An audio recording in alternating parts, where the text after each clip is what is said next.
ये देखो शीतल, कितनी सुंदर सुंदर चूड़ियां बनाई है मैंने। ये तो कुछ भी नहीं, मेरी वाली देखो, इस बार तो मैंने इसमें रंग बिरंगी मोती भी लगाए हैं। हम सब ने ही बहुत सुंदर सुंदर चूड़ियां बनाई हैं। मुझे तो लगता है कि इस बार हमारी चूड़ियों की अच्छी खासी बिक्री होगी। भगवान की कृपा रही तो ऐसा ही होगा। चलो अब जल्दी से सारी चूड़ियां टोकरी में रख दो, बाजार लग गया होगा। आकांक्षा, कार्तिक बेटा, तुम दोनों घर पर ही रहना। हम लोग सारी चूड़ियां बेचकर शाम तक घर आ जाएंगे। ठीक है। पांचों बहुएं अपनी अपनी बनाई हुई चूड़ियों को टोकरी में रख उन्हें बाजार में बेचने के लिए निकल जाती हैं। दोपहर से शाम होने को आती है, लेकिन मुश्किल से उनकी थोड़ी बहुत चूड़ियां ही बिकती हैं। मुझे तो लगा था कि आज हमारी सारी चूड़ियां बिक जाएंगी, लेकिन आज भी किसी ने हमसे चूड़ी नहीं ली। क्या फायदा हुआ इतनी मेहनत करके इन चूड़ियों को बनाने का। आइए आइए और रंग बिरंगी चूड़ी ले जाइए। बहन जी, चूड़ी ले लीजिए। ये देखिए कितनी प्यारी प्यारी चूड़ियां हैं, कांच की, लाख की, ये रंग बिरंगी और ये मोतियों वाली, हर तरह की चूड़ियां हैं हमारे पास। आप लोग कौन से समय में जी रहे हैं? आजकल ये चूड़ियों को पहनने का ट्रेंड खत्म हो गया है। आजकल तो बस सभी ऐसे ब्रेसलेट पहनते हैं।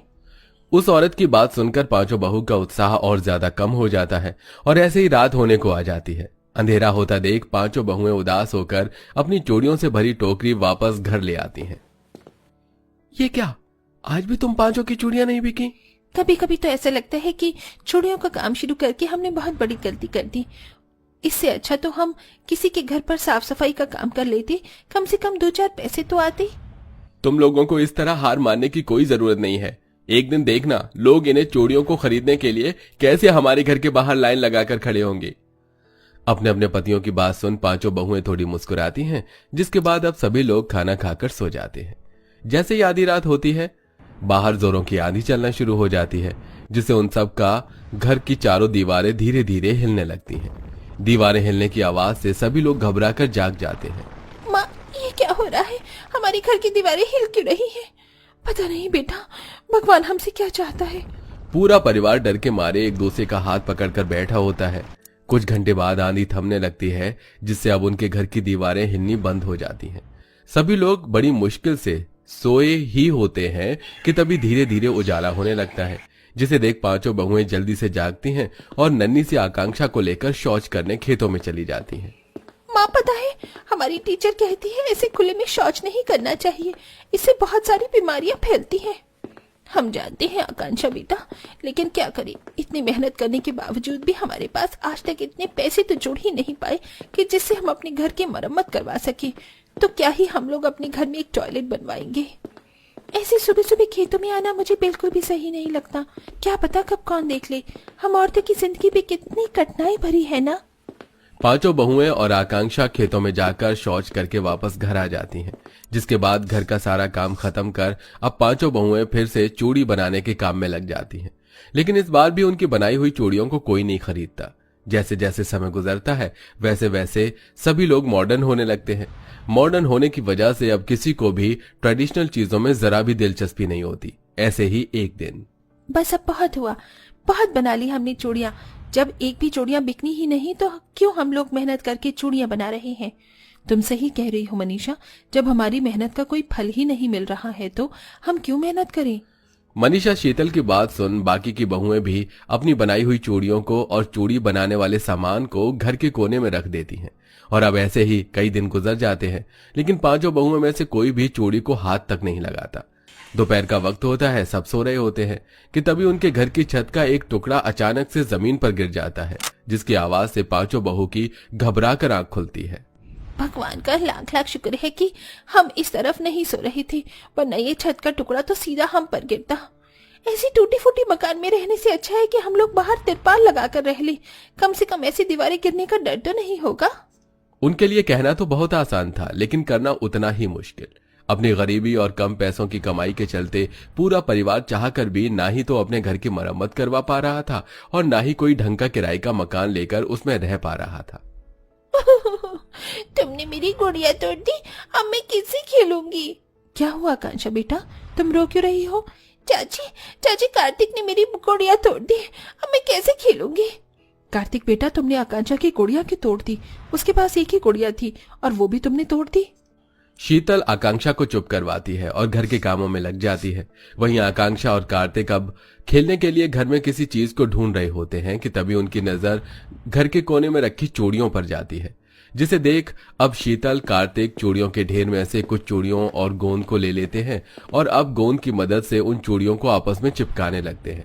थोड़ी देर में ऐसा कर दोनों बहन भाई उन मामूली चूड़ियों से एक छोटी सी झोपड़ी बना देते हैं, जिसे देख पांचों बहुएं, अरे वाह, तुम दोनों ने तो इस चूड़ियों से इतना छोटा घर ही बना डाला। वो तो बहुत सुंदर लग रहा है। मैं तो कभी सोच भी नहीं सकती थी कि जिन चूड़ियों को हम हाथ में पहनते हैं उनसे घर भी बना सकते हैं। पांचों बहुओं को चूड़ी से बना हुआ छोटा सा घर काफी ज्यादा पसंद आता है कि तभी ये सब देख प्रेरणा को एक आइडिया आता है। बच्चों, तुम दोनों का तो जवाब ही नहीं। आज तुम दोनों की वजह से मुझे हमारे घर के लिए कितना अच्छा आइडिया आया है। जिस तरह से इन दोनों ने ये छोटा सा चूड़ियों का घर बनाया है, वैसे ही अब हम पांचों बहुएं मिलकर अपनी जुगाड़ से हम सबके लिए चूड़ियों से एक बड़ा सा घर बनाएंगे, जिसमें हम लोग आराम से हंसी खुशी रहेंगे। क्या चूड़ियों का घर? प्रेरणा, ईंट पत्थर और लकड़ी का घर समझ में आता है, लेकिन चूड़ियों का घर, ये जो बच्चों ने घर बनाया है वो बिल्कुल छोटा सा है, इसीलिए बनकर तैयार हो गया। लेकिन हम हमारे रहने लायक बड़ा सा चूड़ियों का घर आखिर कैसे बना सकते हैं? अगर हम कोशिश करें तो हम जरूर बना सकते हैं। इसके लिए बस हमें मेहनत करने की जरूरत है। हम लोग पहले अपने घर के लिए ढेर सारी चूड़ियां बनाएंगे और साथ ही गोंद का भी इंतजाम करेंगे। इनकी मदद से ही हम लोग अपने चूड़ियों का घर बना सकते हैं। विश्वास करो, हमारा चूड़ियों का घर बहुत सुंदर और रहने के लायक होगा। चारों बहुएं चूड़ियों से घर बनाने के बारे में सोचती तो हैं, लेकिन आखिर में वो प्रेरणा की बात मान जाती हैं, जिसके बाद अब पांचों बहुएं मिलकर ढेर सारी चूड़ियां बनाती हैं और साथ ही गोंद के पेड़ से काफी सारी गोंद भी इकट्ठा कर लेते हैं। और अब वो लोग अपना टूटा फूटा मकान छोड़कर एक बड़ी सी जगह पर अपना चूड़ी घर बनाने की शुरुआत करते हैं। लेकिन ये चूड़ी घर बनाना पांचों बहुओं के लिए इतना भी आसान नहीं था। जुगाड़ से भी चूड़ी घर बनाने पर भी कभी किसी बहू के हाथ में चूड़ी चुभती तो कभी किसी के पैर में। मेरा हाथ। आराम से शीतल, अभी तो बस शुरुआत है, अभी तो हमें और मेहनत करनी होगी। पांचों बहुओं को अपना ये चूड़ी घर बनाने के लिए तकरीबन 1 हफ्ता लग जाता है और आखिरकार 1 हफ्ते के बाद उन पांचों जुगाड़ू बहुओं का चूड़ी का घर बनकर तैयार हो जाता है, जो दिखने में काफी ज्यादा सुंदर था। कितना सुंदर लग रहा है हमारा चूड़ी घर। ऐसा लग ही नहीं रहा कि ये चूड़ियों से बना है, ऐसा लग रहा है कि जैसे ये कांच का बना हुआ हो। अपनी चूड़ियों से बना घर देख पांचों जुगाड़ू बहुएं काफी खुश होती हैं, जिसके बाद अब वो लोग अपने पूरे परिवार के साथ आराम से उस चूड़ी घर के अंदर रहने लगती हैं। लेकिन जहां उनके घर की समस्या ठीक हुई थी, वहीं अभी उनकी टॉयलेट की समस्या वैसी ही थी, जिसे देख शीतल, जब हम लोग इतना बड़ा चूड़ियों का घर बना सकते हैं तो एक छोटा सा टॉयलेट बनाना हमारे लिए कहाँ इतना मुश्किल होगा। और अब पांचों जुगाड़ू बहुएं मिलकर बची हुई चूड़ियों से अपने पूरे परिवार के लिए टॉयलेट भी बनाती हैं और अब पूरा परिवार आराम से चूड़ी टॉयलेट का इस्तेमाल करता है। गांव में चूड़ी घर बनने की खबर कैसी आग की तरह फैल जाती है, जिसके चलते अब हर कोई जुगाड़ू बहू का चूड़ी घर देखने के लिए आता है और साथ ही उसके साथ तस्वीर भी खिंचवाता है। ये तो दुनिया के 8वें अजूबे की तरह हो गया। इन चूड़ी घर के सामने हमारी फोटो कितनी सुंदर लग रही है ना? चलो अब जल्दी से एक रील भी बनाते हैं।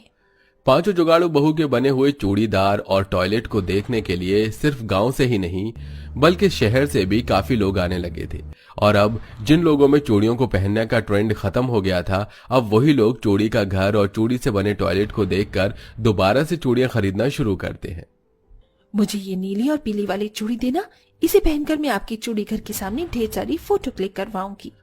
अपने अनोखे आइडिया और जुगाड़ की वजह से आज पांचों जुगाड़ू बहुएं काफी अच्छे पैसे कमाने लगती हैं, जिससे अब वो हंसी खुशी अपने परिवार के साथ एक अच्छी जिंदगी जीती हैं।